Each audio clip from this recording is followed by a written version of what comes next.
Relevancia. Miren, mis hermanos, en la JAN hemos hablado mucho de este punto, Hasta parte de una decisión que tomó, por ejemplo, la Iglesia Alianza Cristiana y Misionera. A raíz de la pandemia, el cuerpo directivo, no sé cómo le llaman en otras denominaciones, el consejo, mejor dicho, el presbítero, los duros, los ancianos, ¿cierto? Se propusieron hacer algo durante la pandemia. Como todos estamos encerrados y los pastores les tocó montar sus predicaciones por YouTube o mostrarlas por video, se iban grabando. Y el cuerpo de ancianos se dio en la tarea 2 años de escuchar a sus pastores. Vaya a ver lo que encontraron. A los que les fue bien, su exégesis era maravillosa. ¿Y dónde estaba el pecado? Oiga, estamos en una pandemia y usan textos exegéticamente muy buenos, pero no le llega a la gente. No vemos relevancia para estos tiempos. O 2 años, 3, 4 sermones que eran muy bien relevantes, pero fueron 2 años. ¿Qué pasó? Pues tomaron la decisión, dijo, todos los pastores de la alianza, estamos hablando de 350, van a escuelitas. Y empezaron el proceso.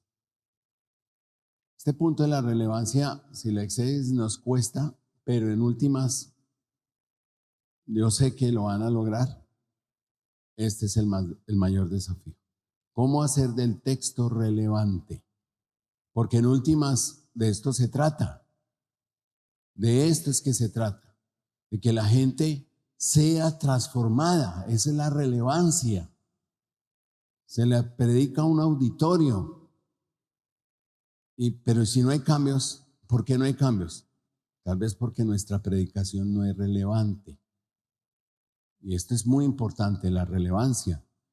Está bien toda la exégesis, pero si no hay relevancia. Ahora, la relevancia tiene que ver mucho con la reflexión. Recuerden, miró, veo. ¿Qué quiere decir eso? En Habacuc, ver. Ayer lo vimos. ¿Qué? ¿Entendimiento de qué? Exactamente. Para ser relevantes hay que entender la realidad. John Stott, ¿qué decía? Tenemos que predicar con una Biblia en una mano y el periódico en la otra. Para ser relevantes hay que entender los tiempos, las realidades que estamos viviendo. Por favor, después de escuchar las oraciones que pasaron aquí, a ver si el texto no fue relevante. Las realidades que estamos viviendo, de eso se trata. Cómo poner el texto en la realidad que estamos viviendo. Entonces, puentes. La idea es construir puentes. Puentes entre el pasado y el presente. Y la distancia es grande. Es muy grande, más de 2000 años. Y si vamos a Habacuc, casi 2500 años. Entonces, el puente debe ser, entre esos puentes, vamos a tener nosotros dificultades, diferencias culturales, diferencias sociales, diferencias políticas.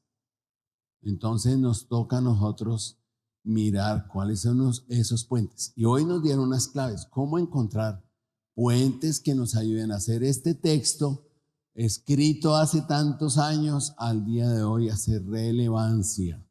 ¿Listos? Muy bien, entonces, como ustedes han trabajado el segundo año, relevancia, el primer punto, un Dios que no cambia. A propósito, realmente no debería ser el taller, porque mi querido hermano que nos dirigió en la oración ya lo hizo. ¿No se dieron cuenta? Él hizo el taller. Esta primera parte la hizo fabuloso. Yo dije, ¿para qué paso? Está listo. Entonces me los dejó en bandeja. Muy bien, gracias a Dios por eso, que te guió en la administración. Un Dios que no cambia. A ver, ¿cuáles fueron los énfasis de exégesis que él hizo en este punto?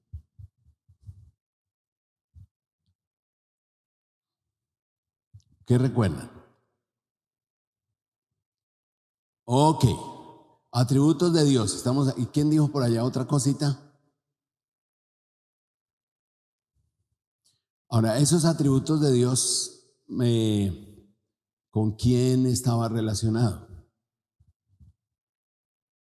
El carácter de Dios, los atributos de Dios, ¿con quién está relacionado? Con lo que conocía Habacuc. ¿A cuál Dios conocía a Habacuc? Y él nos describió el Dios que Habacuc conocía. ¿Vieron qué describió?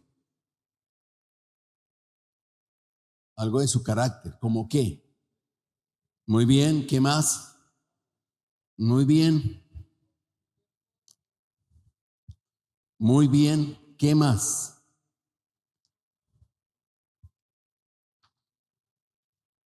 El Dios que no cambia, ¿cierto? Muy bien. ¿Qué más del punto 1 resaltó?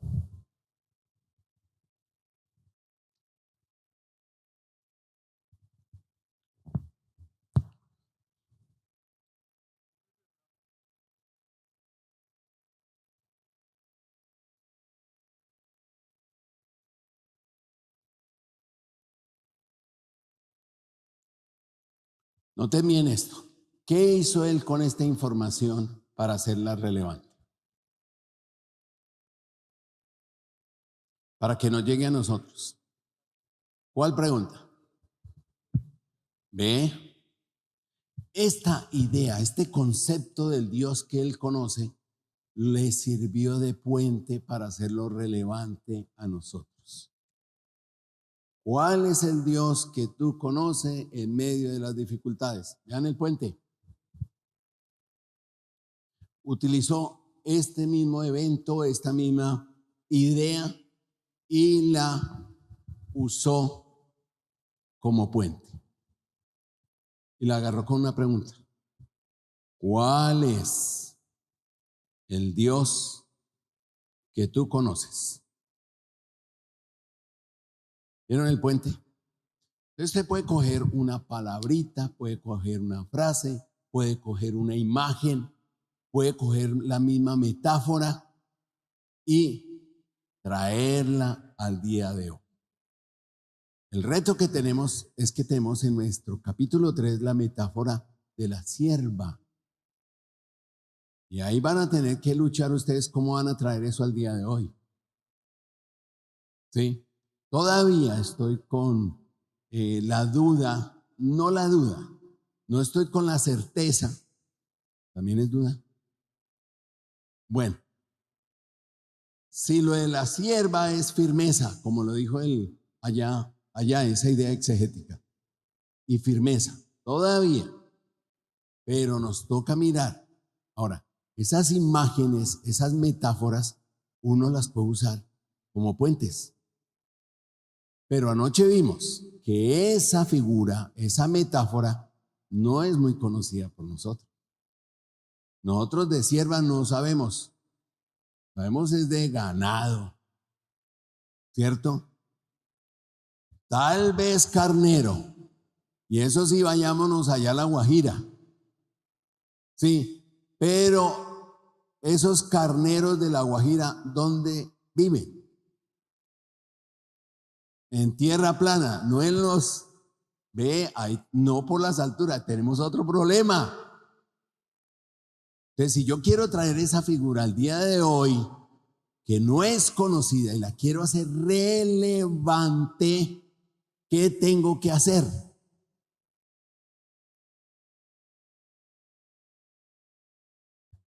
No, estoy hablando exegéticamente.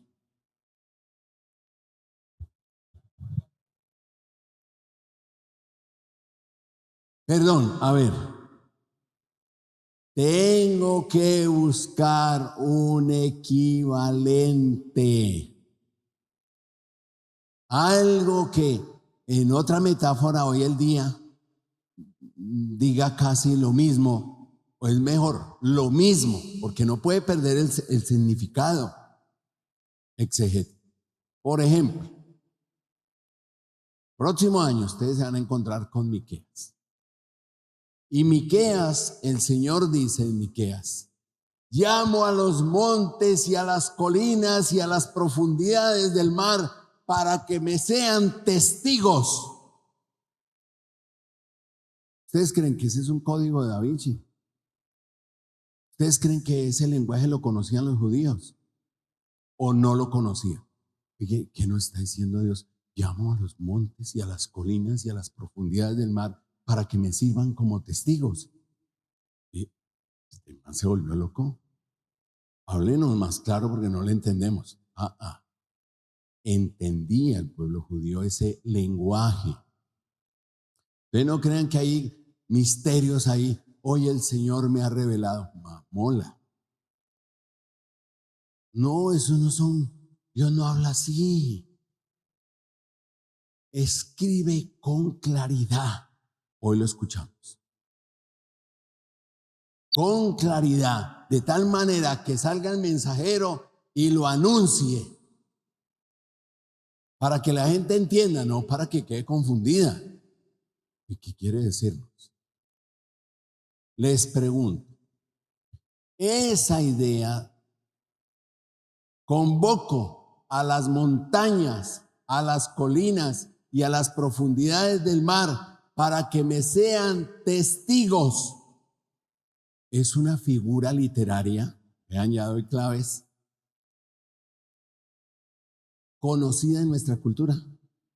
Hablamos nosotros así, ¿cierto que no? Nosotros no lo entendemos. Por eso y nos rascamos la cabeza cada vez que nos encontramos con eso. Esto no predico porque me meto en un problema. Pero el judío sí lo entendía. Uno tiene que decir, ¿dónde aparece esta figura literaria? Y usted empieza a buscarla y va atrás, y va atrás, y va atrás, hasta que se encuentra con una propiedad. Hace teología de las montañas. Nos toca hacer teología. ¿Qué dice la Biblia acerca de las montañas? Usted va a encontrar por ahí, son eternas, han perdurado por siempre, de generación en generación, han estado ahí. Desde que te creé, pueblo de Israel, las montañas han estado, son testigas de lo que he hecho por ustedes. Ya empezó a aclararse. Pero primero tengo que hacer exégesis, hacer teología. Aún así, entendiendo la exégesis y la teología, no es propio de nuestra cultura. ¿Cómo hago eso relevante? Claro, mira cómo explicó esa palabra. Yo no sabía eso. No, esa no es la intención de la predicación, dar información. No, deslumbrar no es la intención. Es transformar. ¿Cómo sabe? No. Gracias por la oración. No sabemos nada. No. Ya entendimos que es que siempre convoca al Señor, porque desde la creación, de las cosas que Él creó primero fue eso. Entonces han estado a través de los tiempos, y en Israel sí que hay montañas. Y han sido testigos de lo que yo he hecho por ustedes, tal vez silenciosas, pero hoy las convoco. como esa figura nosotros no la entendemos, traemos un equivalente. ¿Cuál puede ser un equivalente en nuestra cultura? Testigos. Está llamando testigos.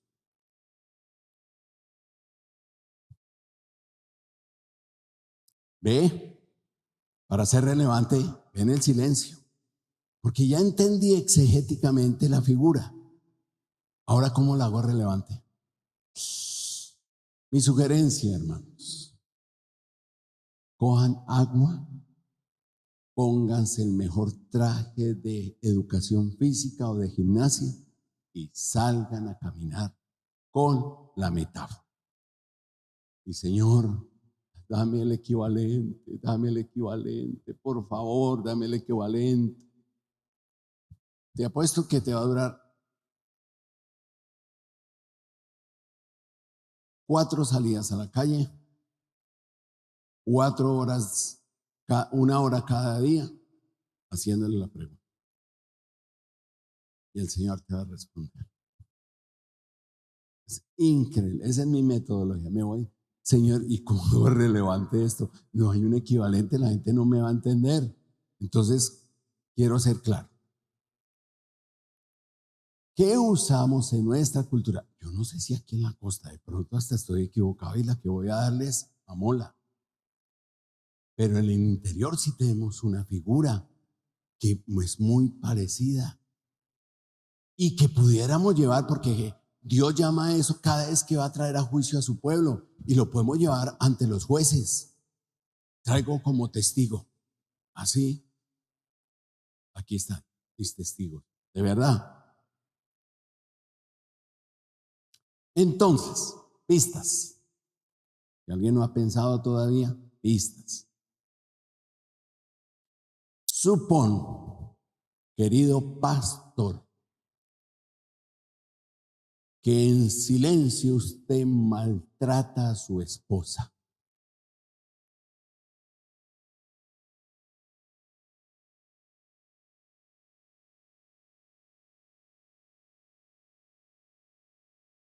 En el secreto. ¿Usted cree que nadie lo ha visto? Y el día de mañana su esposa saca en piedra y dice, lo voy a denunciar.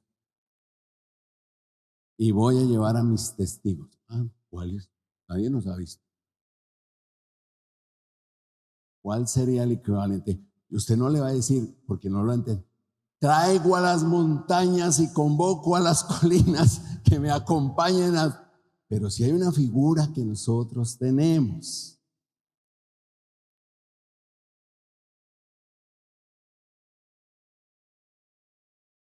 Pídale al Espíritu Santo que le revele.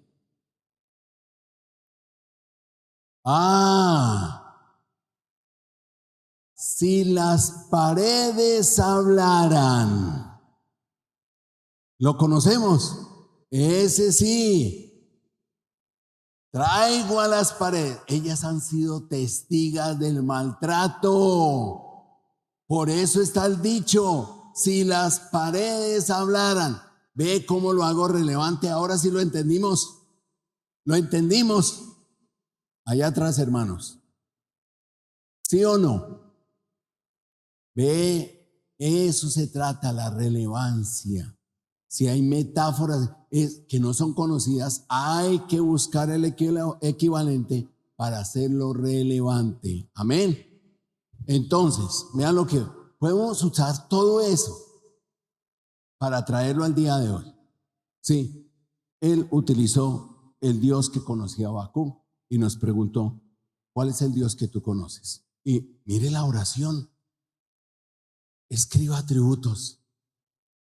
Y yo escuché los atributos. Y he estado en tiempos de oración donde la gente eso tira atributos de Dios y terminan y están llenos de miedo ante el problema que le dije, pero a ver, ese es el Dios que usted conoce. Si yo acabo de escucharlo allá, mejor dicho, ¿ve? Tenemos mucha información, pero poca transformación. Mucha información. Conocemos a Dios, como un librito que me regaló Jorge, que no lo sacó a la venta. Al conocido más desconocido, así se llama, Jesús. Todo lo que él reveló, la fama de él se extendió por todo el mundo lo conocía. Pero cuando les preguntaba, ¿y usted sabe quién soy yo? No, algunos dicen que eres bautista, otros dicen que eres un profeta. ¿Ve? El conocido más desconocido. Pues podemos tener mucha información, pero poca transformación. Y de eso se trata los puentes, transformar. ¿Qué tiene que transformar estos puentes? Ahorita vamos a ver. Muy bien, este es el elemento 1. Vamos a mirar el elemento 2 aquí. Un Dios que escucha querellas. ¿Dónde hizo la fuerza y el puente? Primero vamos a descubrir la fuerza exegética y luego el puente. ¿Cuál creen ustedes? En el punto 2.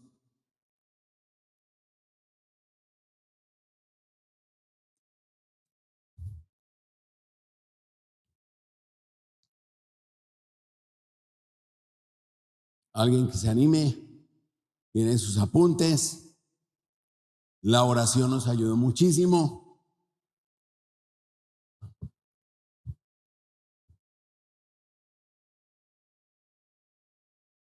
Muy bien, pero antes que eso, miremos qué fue allá y a ver qué nos sirvió de puente para hacernos las preguntas hoy. Entonces, ¿qué pasó allá? ¿Qué fue lo que resaltó allá en el texto? Las impresiones o ¿cómo la llamó él?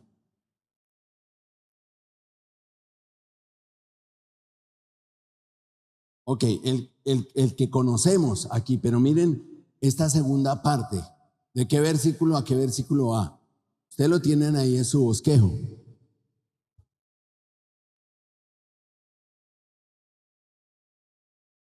Ok, pero otra vez, ¿cuál fue la fuerza del segundo puente?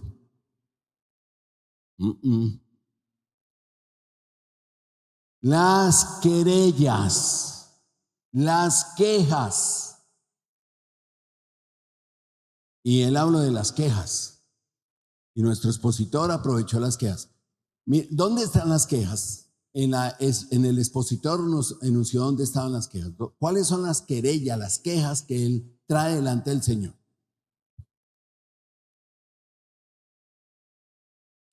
Miren el texto.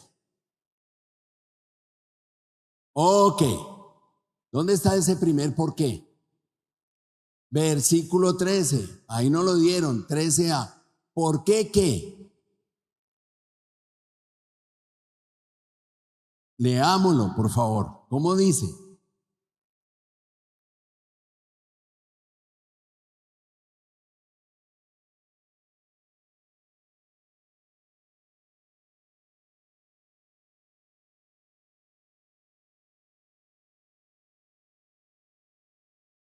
Muy bien, de eso nos expuso el expositor, de esa querella.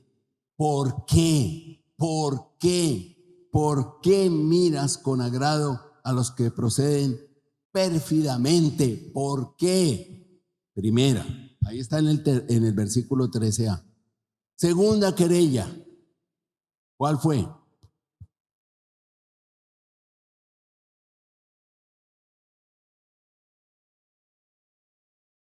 ¿Dónde está la segunda querella? Versículo 14, otro por qué. ¿Por qué has hecho a los hombres como los peces del mar? Note bien, cambió. El 14.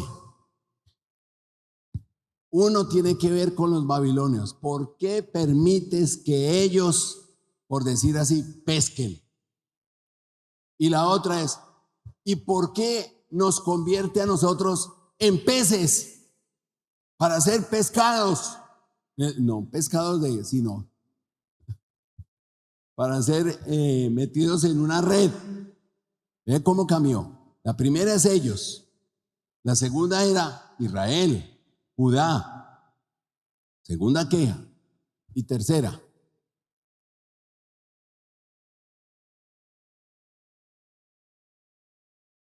si no la escuchamos está bien, pero hay 3 quejas. A ver si alguien la vio, aunque él la tiene marcada en su texto, el expositor. ¿Qué versículo? 17. Son 3 preguntas, 3 quejas. Vaciará pues su rey y seguirá matando sin piedad a las naciones. Mire las querellas o las quejas de Habacuc. ¿Cómo lo trajo al día de hoy? ¿Cómo hizo eso relevante? Porque nos habló de las quejas. ¿Qué dijiste ahora sí? Perdón. Vean la pregunta. Vean, logró coger esto y estableció un puente otra vez con una pregunta. ¿Te has quejado alguna vez con el Señor? Lo mejor de la oración es que nos invitó a que escriban la querella. Escríbanla. Ahí está. Lo estamos haciendo relevante. Hacerlo relevante. Qué bonito, de pronto una predicación, lo mismo, tarea, inmediatamente, escriba su querella delante del Señor. De una.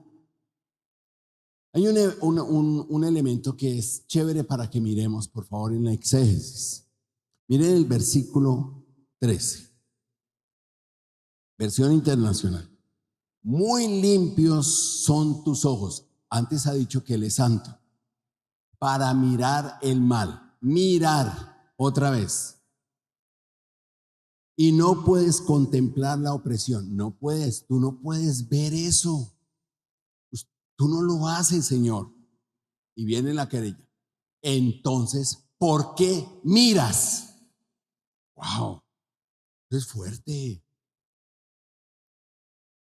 Tú no miras eso. ¿Por qué entonces miras esto? Mire ese contraste. Tú no miras, eres un Dios santo, en tus ojos no está eso. ¿Y por qué entonces miras a estos?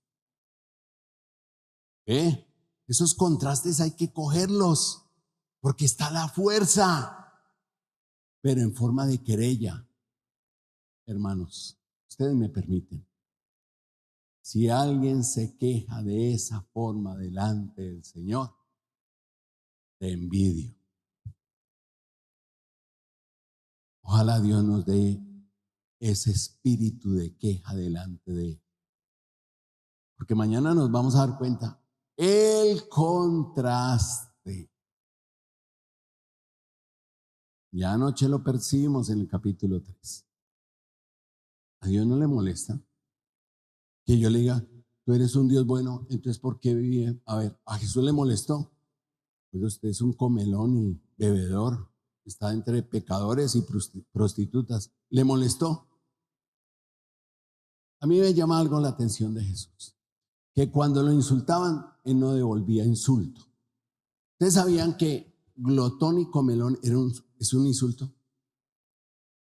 Era un insulto. Entonces, cuando Él estaba en medio de las multitudes, alguien por allá en las multitudes, como a veces hacen, sacan palabras que nadie los vea. Comelón, glotón. ¿Sabe qué le está diciendo con eso más o menos? Jesús, su madre. Ustedes se pueden imaginar a Jesús volviendo a decirle, la suya.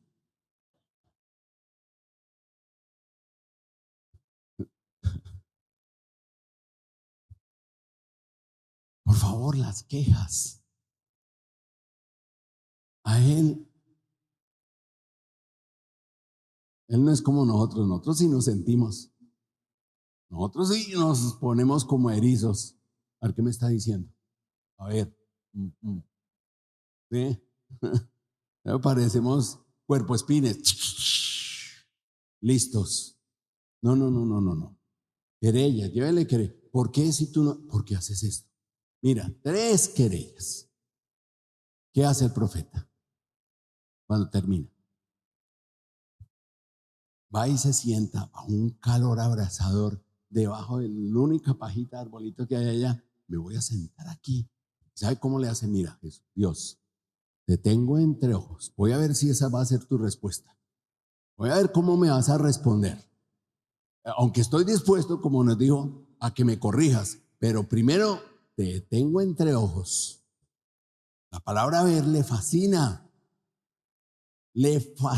a Bakú. Mira, aquí me voy a sentar a ver cómo vas a responderme.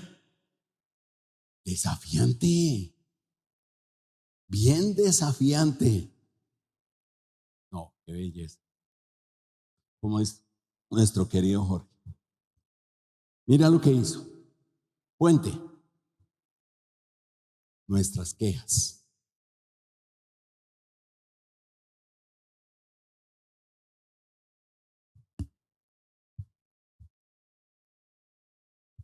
Son válidas delante de él.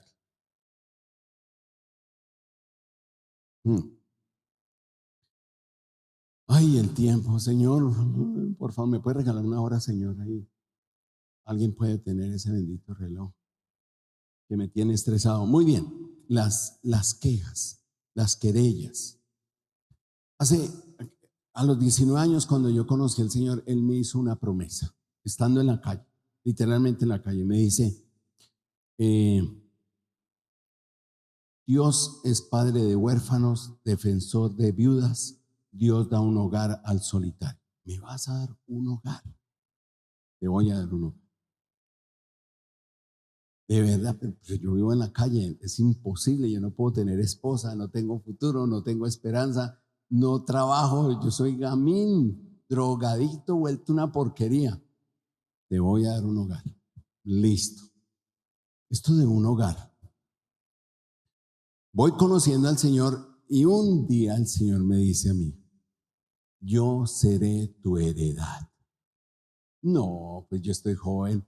Qué felicidad. El Señor es mi heredad. Él lo llena todo. Él llena mis vacíos. No necesito nada ni nadie. Ni esposa ni hijos. Él es mi heredad. Listo, pasó el tiempo. Acabo de cumplir 60. Y en la casa donde estábamos viviendo nos tocó salir porque no podíamos pagar el arriendo. Me tocó ir a vivir con mi esposa a la oficina, su oficina, meter todas las cosas allá, todo empacado.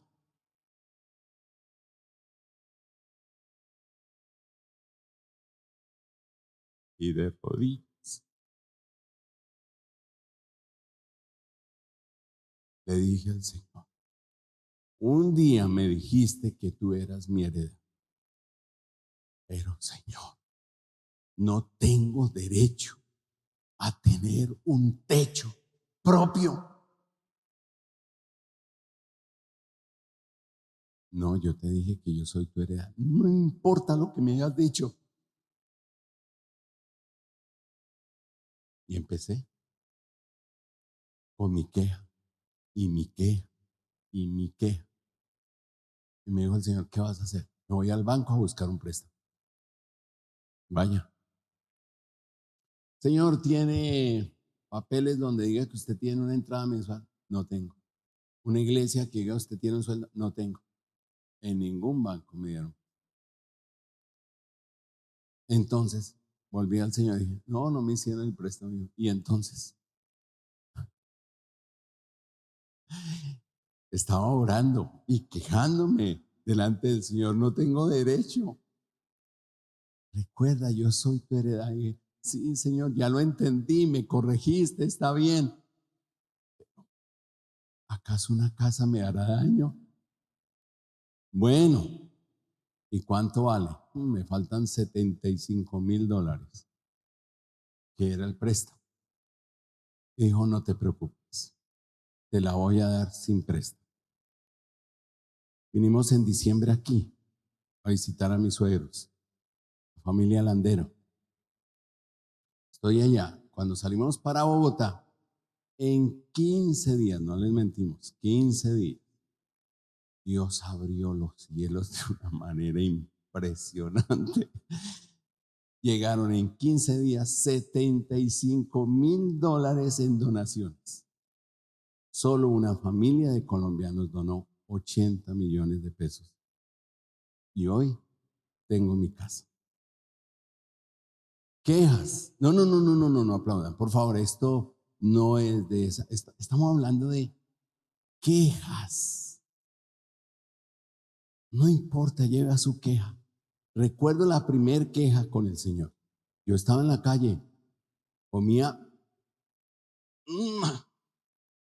Sí, o como dicen aquí la cosa, da.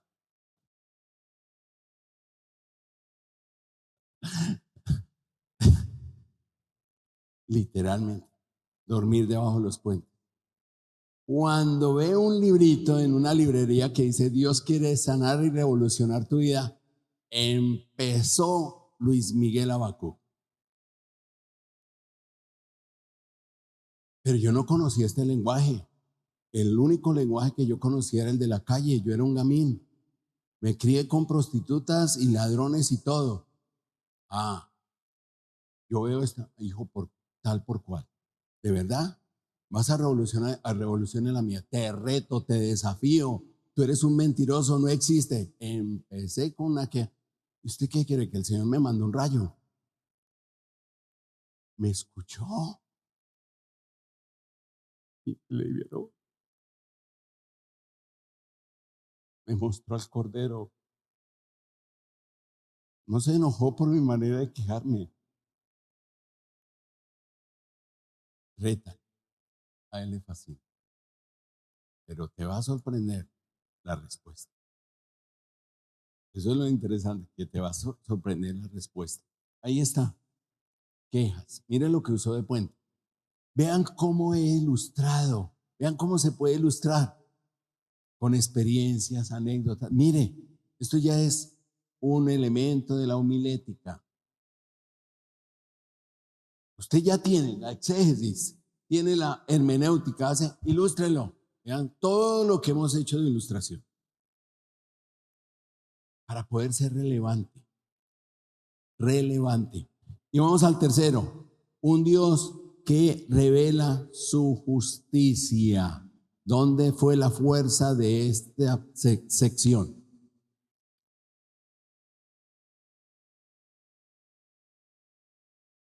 Hay dos. Él hizo la fuerza en dos, pero ojo, no se dejen. Hay que discernir. Ahora, a propósito, aquí hizo un puente y ¿a quién le habló? Muy bien. Hizo el puente y nos habló, fue a nosotros los expositores. Muy bien. ¿Qué resaltó aquí de Abacú y hizo su exégesis? Habló de un ciclo. Oró, luego escribió y después declaró. ¿Ve? ¿Qué hizo como puente? Tomó esos elementos y ¿qué? Lo trasladó aquí, lo hizo relevante. Eso, de eso se trata, vean, tomó ese ciclo que está ahí y claro, tengo que aprovechar, si aquí son expositores, mejor que nadie nosotros debemos entender esto. Sí, vaya y ore, escuche la voz de Dios en la exégesis, ¿cierto? Después escriba y luego proclame. Hágalo claro, escribe con claridad. Muy bien, ya ahí está el primer elemento, ese primer elemento que fue como ese trío ahí que nos mostró, ese ciclo, ¿cierto? Y uno ve, ¿cuál fue?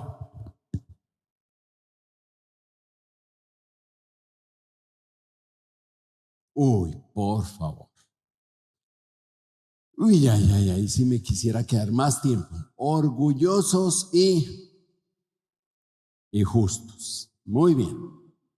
Rápidamente vamos a hacer, perdón, pastor, un ejercicio exegético de los orgullosos. Miren, por favor, dónde aparece el término orgulloso. Mírenlo ahí rápidamente y vamos a tratar de hacer rápidamente orgullo. ¿Quiénes son esos orgullosos? ¿Dónde es que aparecen los orgullosos? Aquí. Muy bien. 4. Así es el orgulloso.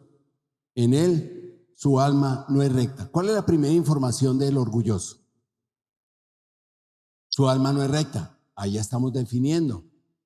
Sí, su alma no es recta. Ahora la pregunta es, ¿en qué consiste eso? Un alma no recta.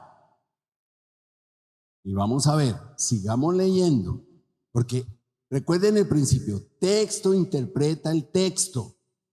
Sí, seguimos leyendo. Entonces aquí dice, además, el vino traiciona al hombre. ¿Qué dice? Soberbio, otra versión. Orgulloso. Ahí vuelve y aparece. Vean que el término no termina ahí. Ahí ya podemos definirlo. Me está dando más información. Además, el vino traiciona al hombre orgulloso. Otra versión dice arrogante. Vean. Entonces, lo arrogante, el orgulloso es el arrogante. ¿En qué sentido es arrogante? Miremos lo que dice. De modo que no se queda en casa, el vino lo traiciona. Recuerda, así empieza. Como es arrogante, no se queda en casa. ¿Ustedes creen para dónde se va? No están tranquilos. ¿Para dónde se va? Es que el arrogante es tan intranquilo, ¿sí? Que tiene que salir. ¿Pero a qué sale? ¿Y a dónde sale? A tomar. Pero el vino lo traiciona. ¿Qué hace? ¿Con qué intención? Sigan leyendo. No, señor, el texto. ¿Qué dice el texto?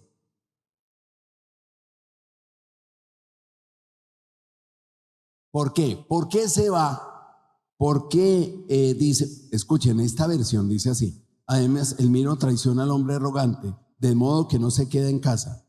¿Por qué? Ensancha su garganta como el Seol, figura literaria. ¿Qué está diciendo? ¿Ustedes saben cuál es una característica del Seol? Dice eso, nunca se sacia. Pero aquí dice que la garganta, mírenlo de la garganta, su garganta ¿qué hace? Se ensancha. ¿Qué está diciendo?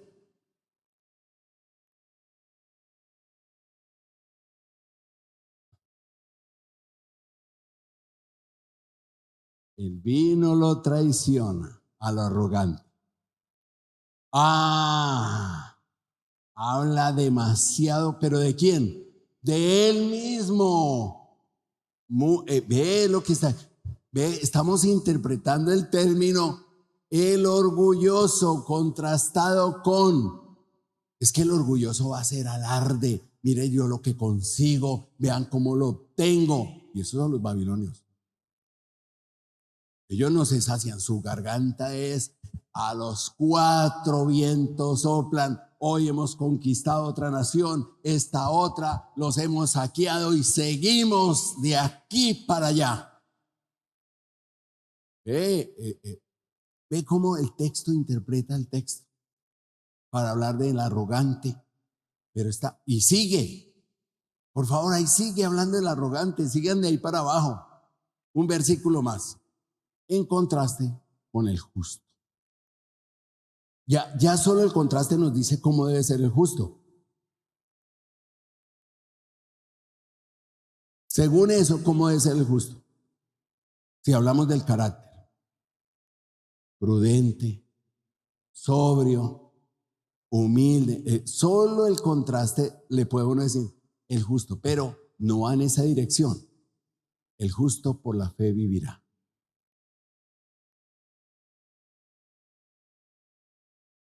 ¿Cuál es la situación? Porque es cierto que semánticamente, para Pablo, el justo por la fe vivirá tiene que ver con fe para salvación. Aquí será el mismo sentido.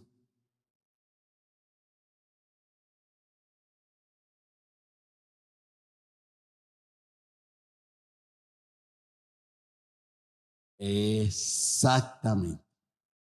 Que se mantiene fiel a Dios a pesar, capítulo 3, que todo va a ser devastado. Que en medio de las situaciones complicadas y difíciles que van a venir para Israel, Él se mantiene fiel y leal al pacto, a los principios del reino, a su Dios que conoce. Este es el Dios que yo conozco. Y en situaciones difíciles permanezco fiel. Como dice el mexicano, no me rajo. Firmes hasta la muerte. ¿Cierto, esposos? ¿Cierto, esposas? Es con el Señor. Aquí estamos hablando fe como lealtad. Como lealtad. Ese es el contexto. Es que se viene la situación bien complicada. Pero, ¿qué hacemos? Puente. El puente ya lo hicimos. Así como Habacuc. Vean lo que le está adelantando. Porque Habacuc está diciendo, Señor, eso es lo que se viene. Esto es lo que se nos viene encima. Sí, esto es lo que se viene. Y entonces, ¿aquí cómo se sobrevive? Aquí no se sobrevive. Aquí se vive. Y se vive por la fe. No hay otra forma. No hay otra forma. Ok, puente. ¿Cómo lo puedo convertir en puente?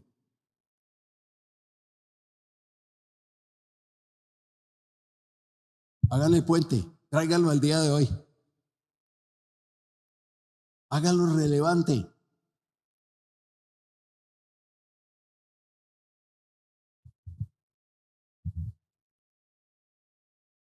Será. Necesitamos mirar el contexto.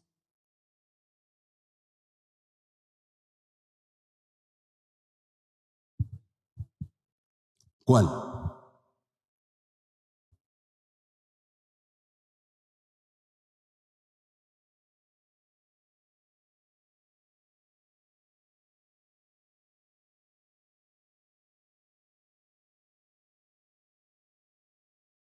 Entonces yo tengo que tener ¿qué? Fe. Fe en eso.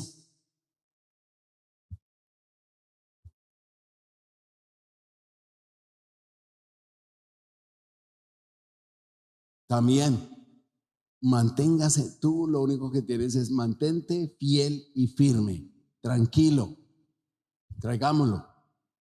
Casi lo mismo. Vean que no necesito un equivalente, es igualito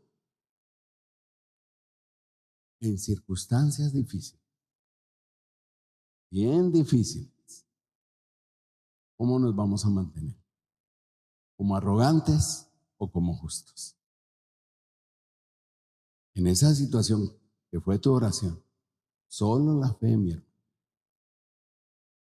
Vean, si fuera el expositor, le estoy haciendo eso relevante al contexto de él, de su oración, de su queja. Esas son realidades. Entonces, esto demanda conocer la realidad de nuestro país. Si a ti te invitan a predicar allá a este sector, pilas. Aunque esté aquí en Colombia, no crea que están viviendo como acá. No, allá están viviendo otras características distintas. Entonces, hay que pensar en ese sitio cuando me invite a predicar. No me estoy diciendo que me invite, hermano.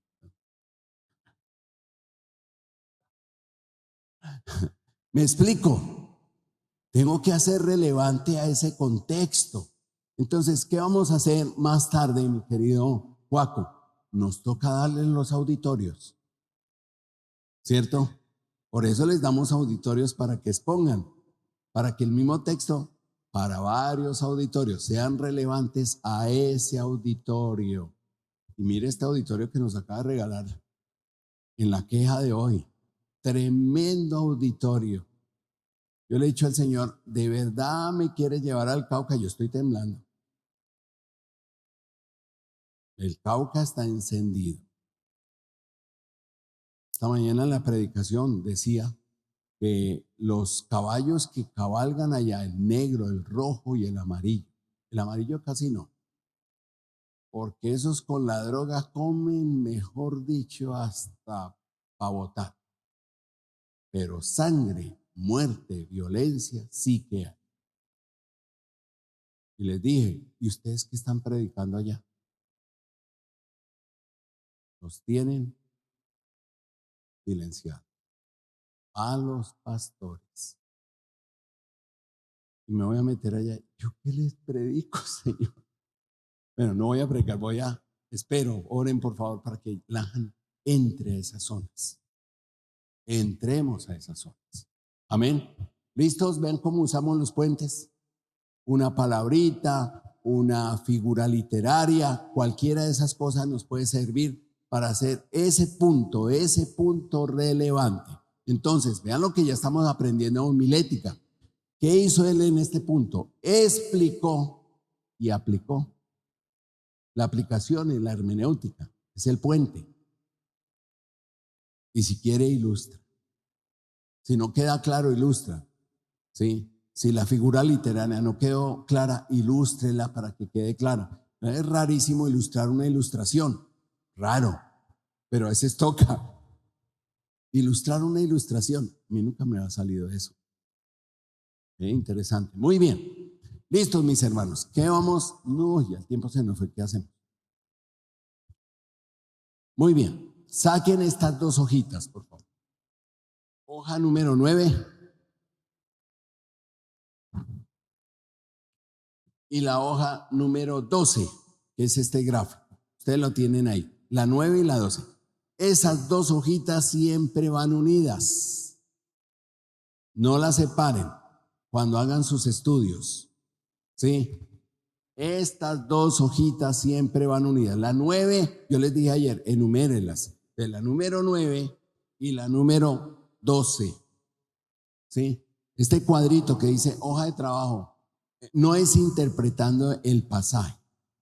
No, la número 3 no es interpretar. Siendo relevantes, eso es relevancia. Es relevancia. Hagan esa corrección. Hoja número 3, interpretando el pasaje.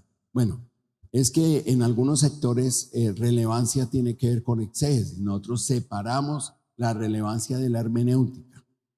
Para nosotros exégesis es exégesis y relevancia es puentes o hermenéutica. ¿Listos? Muy bien.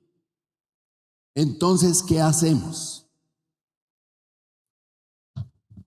La idea aquí es construir el principio teológico. Ya no el principio exegético, sino el principio teológico. ¿Cómo construimos el principio teológico? ¿Escucharon el principio teológico de él? ¿Lo vieron ahí? Está escrito. ¿Cómo construyó él ese principio teológico? Vamos a ver, vamos a mirar. ¿Listos? Entonces, paso número 1, miren sus hojas. Paso número 1, entender el texto en el pueblo de los receptores bíblicos. Aquí, hermanos, tenemos que sacar el corazón y no poner el texto para nosotros. Tenemos que ponernos en los zapatos del auditorio. Pregunta, ¿cuál era el auditorio de Habacuc?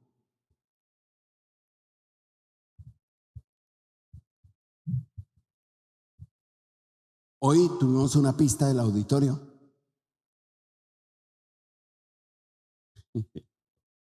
En la predicación de hoy. Hoy hablaron en la predicación de los que cantan, o estás hablando de los que estaban allá arriba.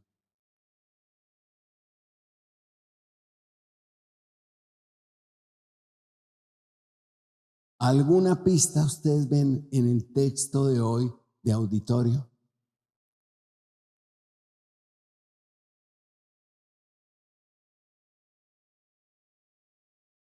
escribe la visión. Hay que resalte para que pueda leerse de corrido. ¿A quién se le va a leer? Al pueblo.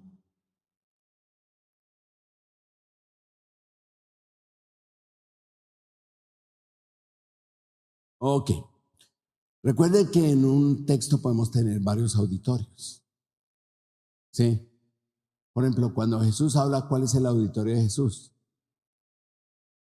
Pero Marcos recoge eso. ¿Y cuál es el auditorio de Marcos? ¿El mismo de Jesús? No, el de 65 años después. Y luego lo leemos nosotros. ¿Y cuál es el auditorio de Marcos? Nosotros. 3 auditorios. Sin embargo, que ahí ese dático nos da una pista para que sea leído. ¿A quién? Al pueblo. Puede ser el segundo auditorio. ¿Cuál es el primer auditorio? Abacú mismo. Él es el auditorio. Por eso le digo, escriba. Esto tiene un principio. Si el texto primero no toca al expositor, que es el primer auditorio, triquis, mis hermanos. Somos nosotros, cada vez que estudiamos el texto, el primer auditorio. Primero yo. No empiece, Señor, ¿qué tienes para la iglesia? No empiece, Señor, ¿qué tienes para mí? Para luego compartir a la iglesia. El primer auditorio, ya lo sacamos, es Abacú mismo. Todo es para él. Él se está quejando, te voy a responder, es a ti que te voy a responder.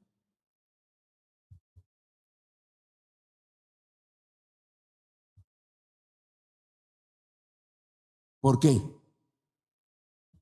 Híjole, mira, estas son palabras mayores. Si no me ha tocado a mí, no me ha transformado. Es que a veces nosotros llegamos al texto solo para llenar mi cabeza de información. De pronto ¿con qué me paro en el púlpito? ¿Lleno de qué? Espero que lleno del Espíritu Santo y no lleno de información.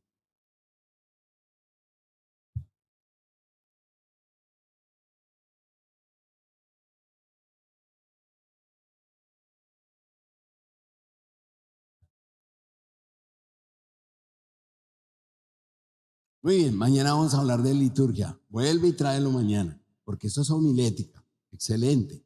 Entonces, noten bien, a veces la liturgia, todo eso forma parte. Entonces, debemos tener cuidado en cuanto a eso. Entonces, entender el texto. ¿Qué es exégesis?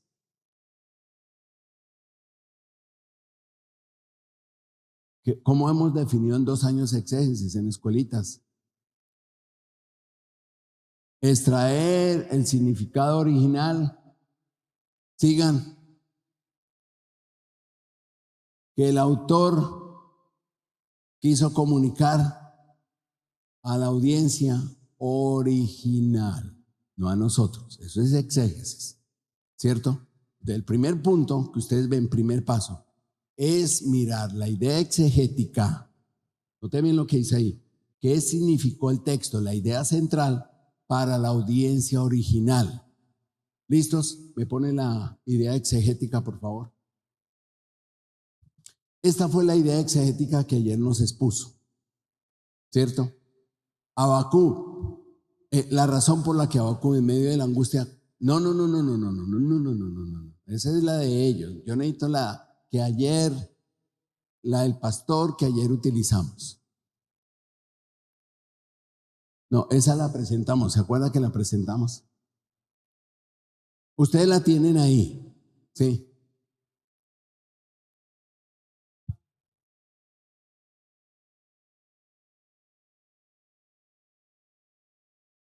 Muy bien, todos la tienen en sus apuntes, está escrito, sáquenla, mírenla, coquetéenle, sonríanle, lo que sea, tienen que meterte con esta idea exegética. ¿Qué vamos a hacer? Primer paso, mire el primer paso. Ahora sí, muéstreme el gráfico, por favor. Yo solo repaso. Gráfico. Allá el primero. Ahí. Idea exegética. ¿Qué en cuanto a qué? Es decir, esta idea exegética.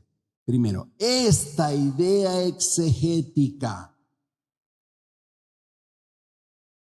¿Qué le dijo a la audiencia original en cuanto a qué? Primer punto. Arriba. Su situación. ¿De qué manera esta idea exegética, la que ustedes tienen ahí que se expresó ayer, vino a cambiar, a modificar, a transformar, a hacer hecatombe en la situación social, política de este auditorio? Como aquí primero es Habacuc, tendríamos que preguntarnos, esta idea exegética, ¿cómo cambió la situación de Habacuc? Y ahí tienen que echar cabeza, vean. Ahí sí, que el Espíritu les ilumina para mantener el sentido del texto, la idea exegética. Ya no se vayan a leer el texto, sino la idea exegética. ¿Qué se nos ocurre?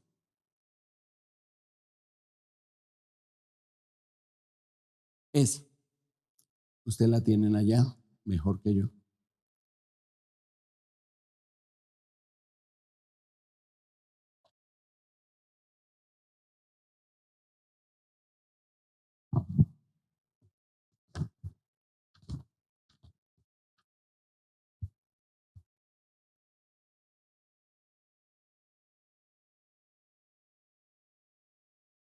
Ay, pues, ¿cómo creen que esa idea exegética cambió la situación de él? La reajustó. Porque eso hacen las ideas, tienen que venir a hacer algo. ¿Qué creen ustedes?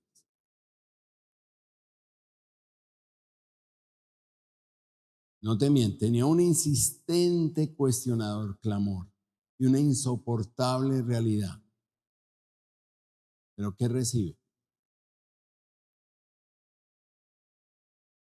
Recibe una tremenda visión de la intervención. ¿Cómo creen que esta idea cambió la situación de hoy? Se aburrió más. ¿Usted cree es lo que viene a continuación? Más aburrimiento. Trato de entender la palabra en el contexto costeño, porque para mí creo que hay una diferencia aburrirse en Bogotá. Ah, es posible. No, no.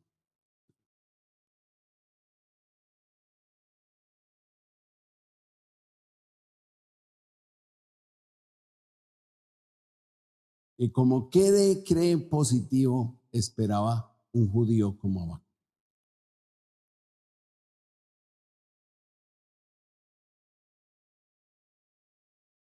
Muy bien, ¿cómo qué? Exactamente. Vean cómo piensa el judío. Mire, vayan por el lado de los samaritanos y que nos alisten. Se van allá y se devuelven. No, no nos quisieron atender. Quiere que pidamos que descienda fuego del cielo y los consuma. Ese es pensamiento judío.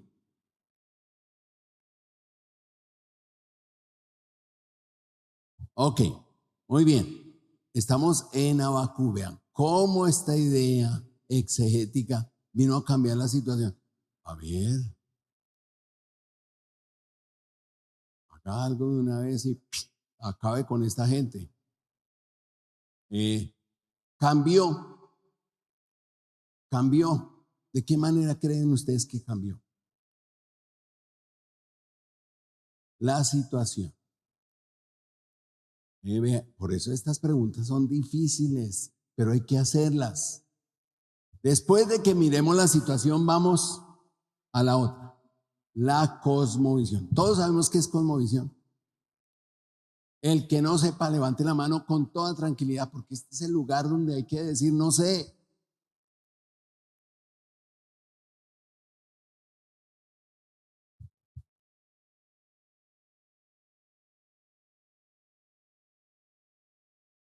¿Con qué lentes leemos el mundo?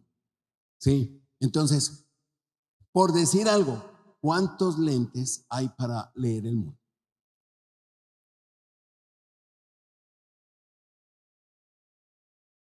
Solo dos lentes, no hay más.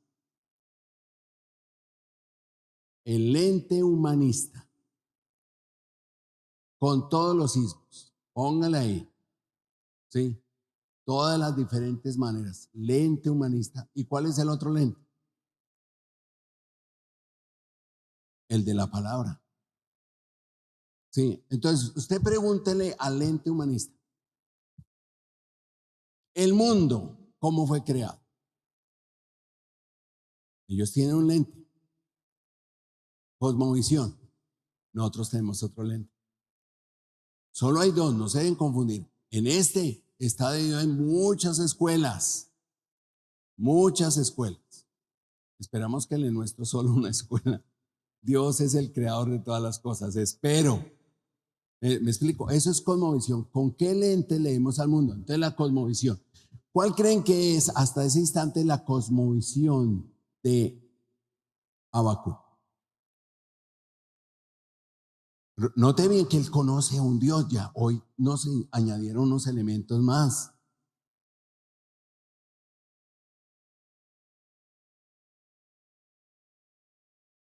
Si es santo, ya hoy nos dijo, en ti no está el mirar. Mire la cosmovisión. Dios no mira la maldad, pero ahora está compulgido de él. ¿Y por qué estás mirando? Ve la cosmovisión de él, de esta idea exegética, cómo cambió su cosmovisión. Vaya sorpresa, vaya sorpresa. Tengo algo que a mí me fascina.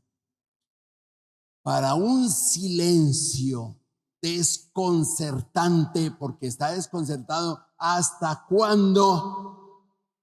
Dios le da una respuesta aún más desconcertante que traspasa toda su cosmovisión. Yo así no te conozco. Esta idea exegética, ¿qué vino a cambiar de su cosmovisión? Si queremos transformar, hay que conocer la cosmovisión de nuestra cultura y preguntarnos qué cosas hay que cambiar en su cosmovisión. Oye, perdóneme, pero yo no sé cuántos años vaya a durar. Yo estoy luchando con el Señor. Entonces voy a aprovechar. Uy, uy, uy.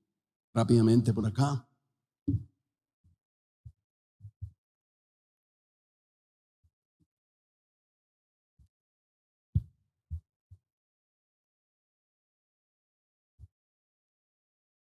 Ok, una cebolla cabezona cortada por la mitad.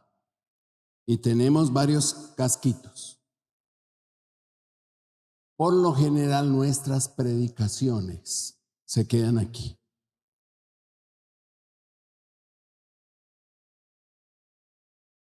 Conducta. No fumes, no tomes, no bailes, no vayas, no mires. Eso es conducta. Pero usted le puede cambiar el vestido. Pero el mono, aunque se vista de seda. Ayer aprendí un dicho costeño. Ah, perro huevero no pierde el vicio. Vuelve y se los come. Usted le puede cambiar el ropaje, la conducta. No, no, es que yo ya no fumo. Perfecto. Cristiano, porque ya no fuma. Mamola. A veces estas no son nuestras predicaciones. No. Empiece a profundizar como un taladro. Empiece a predicar como un taladro. Valores.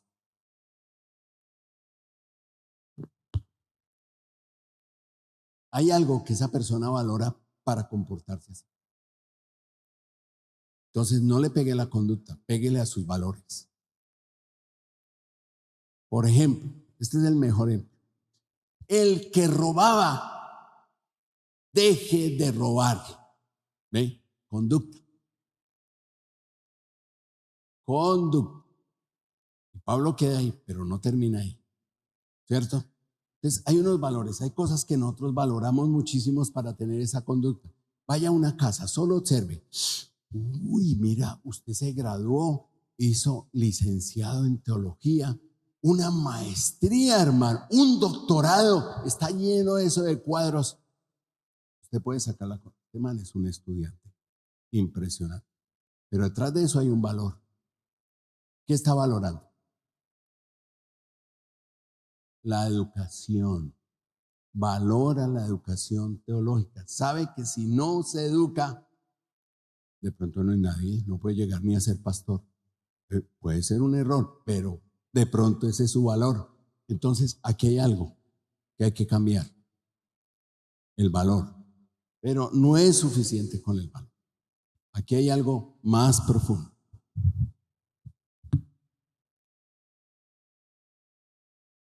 La creencia. Allá tenemos que empezar a profundizar en el corazón. ¿Cuáles son las creencias que lo lleva a tener estos valores, que lo lleva a tener esta conducta? El que robaba, no robe más, sino que ¿qué? Trabaje. Y aquí empezamos con la creencia. Sí, la creencia de este valor de los diplomas. Está la conducta. Todos los diplomas que más pueda. ¿Por qué? Porque valoro la educación teológica. ¿Por qué? Porque está la creencia. ¿Cuál es la creencia? Que si me educo teológicamente y logro muchos títulos, seré el presidente de la AIS. Esa puede ser la creencia. Sí, muy bien, pero no es suficiente. Hay que taladrar más profundo. Aquí, que lo más escondido, está la cosmovisión. ¿Quién le dio esa cosmovisión a esa persona para que piense que esas creencias y esos valores son los que son? Allá tenemos que llegar, cambiar la cosmovisión. ¿Qué dijo Pablo? Pablo dijo, cambia tu manera de pensar, tu cosmovisión. ¿Y qué cambiará? Las creencias, cambiarán los valores y lo que tanto nos gusta haber cambiado, la conducta. Recuerdo al hijo del rector del seminario. Yo llegué allá y yo iba a encontrar una hueste de santidad impresionante. Y claro, el hijo del rector, su cabello hasta aquí del arco. Y en ese tiempo, estoy hablando de 30 años atrás, de este man es un pagano. Mira esas mechas, ni se las corta. Será un rebelde, pobre papá. Uy, el rector aquí sí lo hacen quedar mal. Hasta que un día nos contó el mismo rector en clase la experiencia. ¿A cuántos no se les han pensado así de mi hijo? Yo pienso así.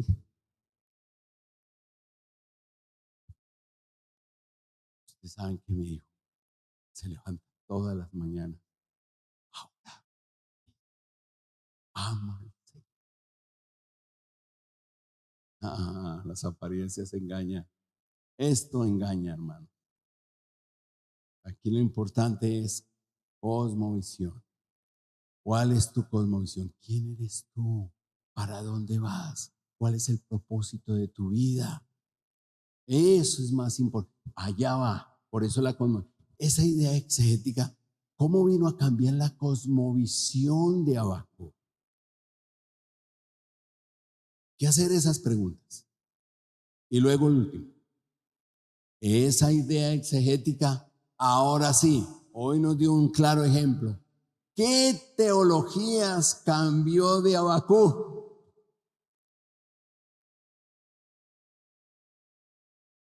Son 3 áreas.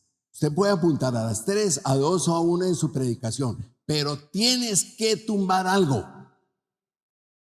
Tienes que en tu exposición apuntarle a cambiar algo. Si solamente das por dar información y que haya todo el mundo, dejó a todo el mundo deslumbrado, eso es lo que deja. Gente deslumbrada, mas no transformada. ¿Listos? Hay que hacer esa pregunta. Teologías. ¿Qué teología hay errada aquí? ¿Qué teología hay errada? Por eso me fascina Habacuc dice, y estoy dispuesto a que me corrijas, pero aquí me siento. Vean, está en corrección. Quiere corregir ¿qué? No solo conductas. Y las conductas no se corrigen de afuera hacia adentro, se corrigen de adentro hacia afuera. Lo que contamina al hombre no es lo que entra, es lo que sale. Por eso esa pregunta es importante. La teología, la cosmovisión. En su predicación, piense en una de las tres, aunque sea unita, pero piénsela.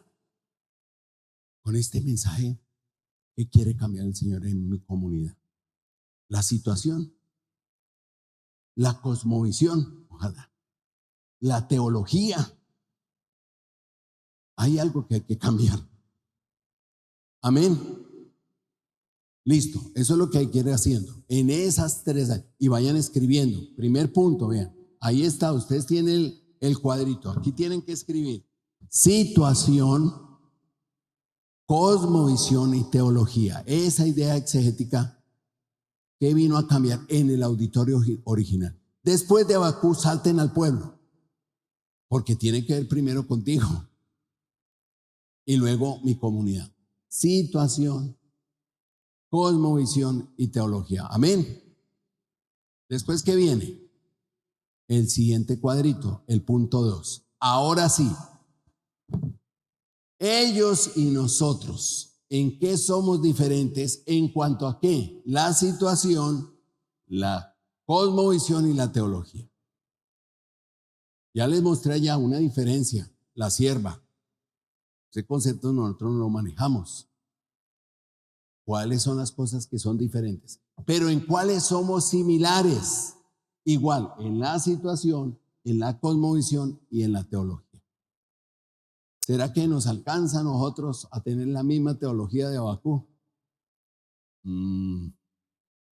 Esa idea exegética, algo tiene que cambiar en nosotros. Amén. Y ahí sí el tercero, el principio teológico. ¿De dónde sacamos el principio teológico? ¿Cuál es nuestra fuente? La idea exegética. No más. Concéntrese en esa idea exegética. ¿Cómo construimos un principio teológico gramaticalmente? ¿Qué debe ir primero? Sujeto. Más. Verbo. Más el predicado. Miren el principio teológico del día de hoy, por favor.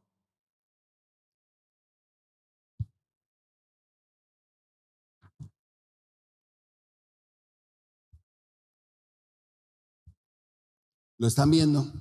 Página 4. Tiene estas características. Primero está escrito el sujeto, luego el verbo y luego el predicado. ¿Cierto que sí? Si no, nos toca tomar un cursito de español para que veamos cómo es esto de sujeto, verbo y predicado. Sencillo, vean. ¿Dónde está el sujeto? Dios. Dios eterno e inmutable. Son algunas características. Pero ahí viene el verbo. Que escucha y revela. Y ahí viene el predicado. ¿Qué es lo que escucha y revela? Su perfecta justicia para una vida confiada en Él. Así construimos. El principio teológico, ¿qué característica tiene? Presente. Segunda, para todas las culturas. Es un principio general, universal, no para nosotros todavía. Lo traemos al día de hoy, pero es universal. ¿Listos? Ok, ¿qué vamos a hacer esta tarde? Nuestra idea exegética, mire esa. Unos se fueron por la razón y los otros se fueron allá por Habacuc. Hagan los ajustes, no hay que cambiarle mucho, solamente recuerden primero el pero, los contrastes, que queden más claros, ¿cierto? Y listo. Y sobre eso hagan esto. Esa idea exegética póngala circular, ¿sí? Hasta que lleguemos al principio teológico. Ahí tienen los coordinadores y nosotros estamos para irles orientando. Amén. Muy bien, mis hermanos.